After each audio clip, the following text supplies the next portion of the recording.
இனிமேல் காய்கறிக்கு சோறை தொட்டு சாப்பிடணும். உங்க வீட்டில் என்ன சாப்பாடு? பீன்ஸ் பொரியல், தொட்டுக்க மாப்பிள்ளை சம்பா சோறு, அப்புறம் அவரைக்காய் பொரியல், கொஞ்சம் தூய மல்லி சம்பா. அப்படித்தான் நம்ம சாப்பிடணும்.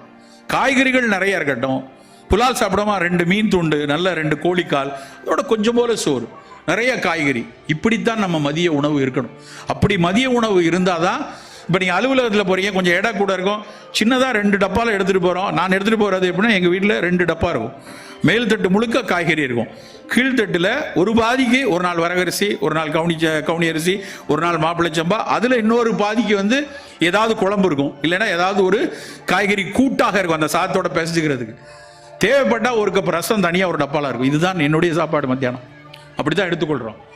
மாலை உணவு, இரவு உணவுங்கிறது ஒரு மாலை உணவாக மாற்றணும். ஒரு 5:30 மணி 6 மணிக்கு இரவு உணவு சாப்பிட்ருவோம். இரவு அதுக்கப்புறம் பணியாற்ற வேண்டிய சூழல் இருக்குது. 10 வரைக்கும் கடையில் இருக்கணும் அப்படின்னா அந்த